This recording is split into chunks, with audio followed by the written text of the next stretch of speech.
guys? Today, the past 2 days was day 1 and 2 of the 100-day reality challenge. So, the past 2 days, the first day, what did I do?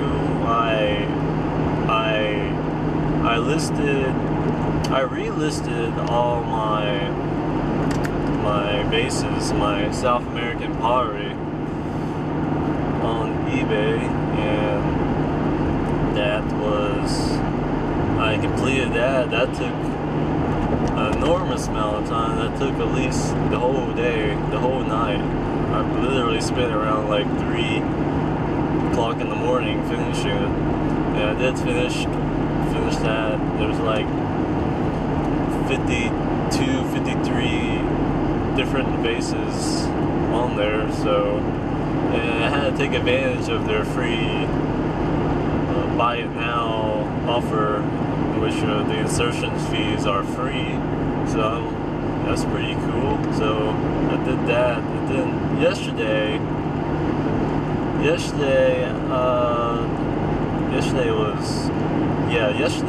I had to work, so during that time at work, I was writing out the philosophy of what I'm going to be speaking about, and I finished the first step, the first principle, and I'm currently working on the second principle. And the second principle is self-discipline, and that has 3 components in it, so that's going to have to take some work with that, figure out what the nitty-gritty of that is. So yeah, and then what is it? And when I got home, I had to list my personal computer on there, a pocket PC, and like extra battery on there, and I got an offer this morning of $120, so I really do need the money to pay the bills, you know, so I may accept the offer, but we'll see what else comes later today.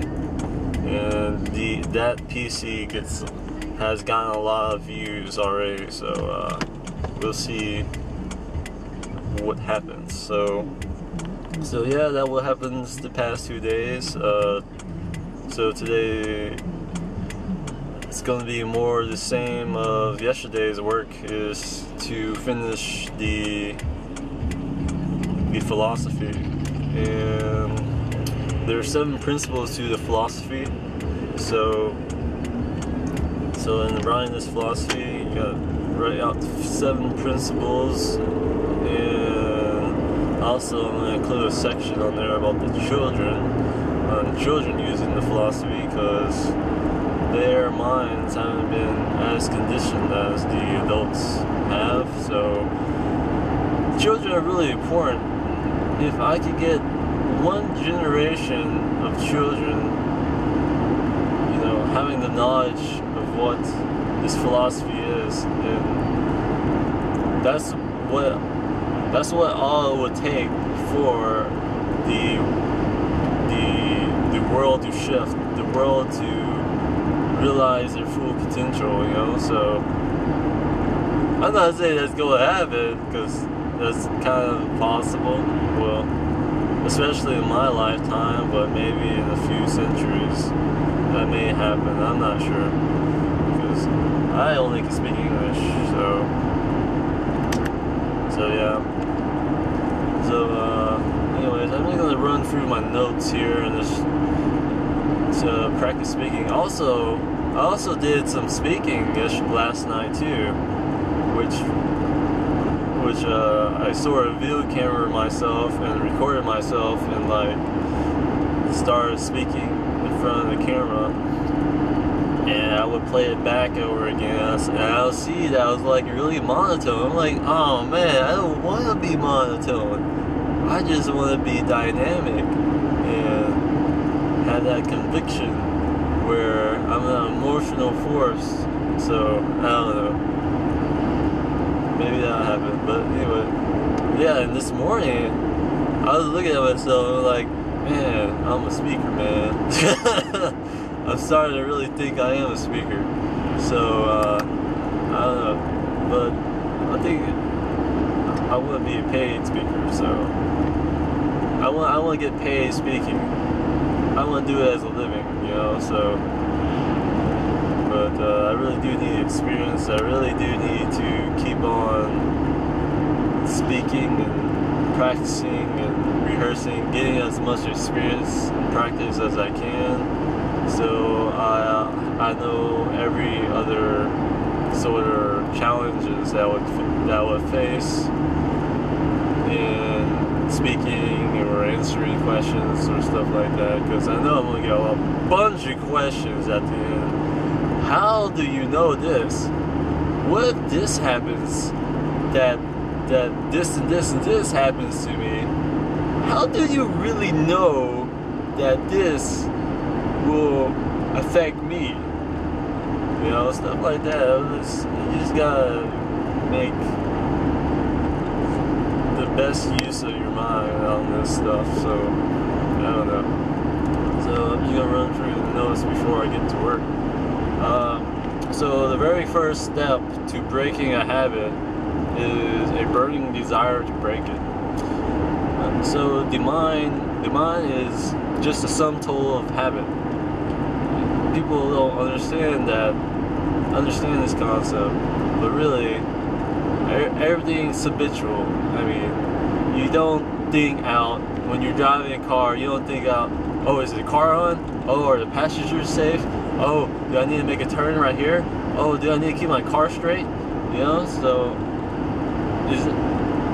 we keep everything as habit. You just drive the car. You don't really even have to think about it. You're like on cruise control when you're driving.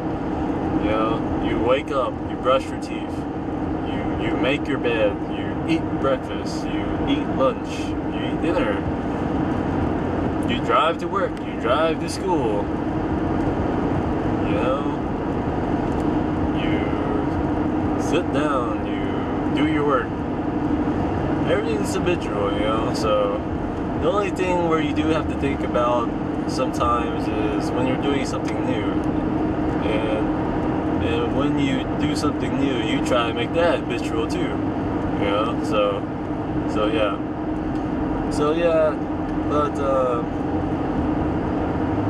but what you're trying to break is the habit of drifting, where drifting is where you move aimlessly, where you have no intention, no goal, and you're just really lazy to use your mind. You just let your mind, you let the negative portion of your mind consume you, because nature's law is that if you do not put use to your mind, then nature will force you to put use on negative thoughts. So that's where the negative thoughts come in, is when you don't use your mind, you don't use any portion of your mind which that there's like no use. You don't, it's just like empty. And that empty space has to be turned into something. It has to change into something. So you're not giving any positive thought. You must use negative thoughts. And that's where the negative thoughts come in. The seeds of it. I mean, it's not like full-blown negative thoughts.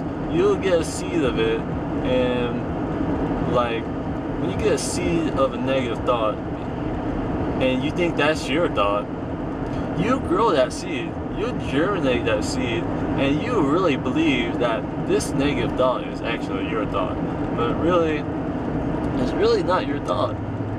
It was placed there by your lower self, in order to force you to give you some use of your mind. So it's really an imaginary thought.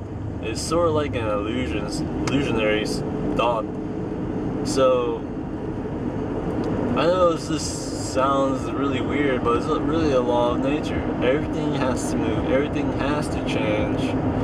I mean, you look at the human body. The human body is just constantly moving. Even if you don't believe the human body is just plain old energy, then just look at the red blood cells. They're constantly moving. They're moving up and down your body. If you had a cut on yourself, blood would come out. They're always moving. Something's always moving. So yeah. And the why we're the only species, because we're the only species who defines nature's law. All the other species have to conform to God's law. I mean, have you ever seen an animal self-destruct on itself? I mean, it just goes on killing animals and its own animals and humans and all these others. It's just like really careless about itself, you know? You don't really see that. So anyways, I am at work, so I'll see you later.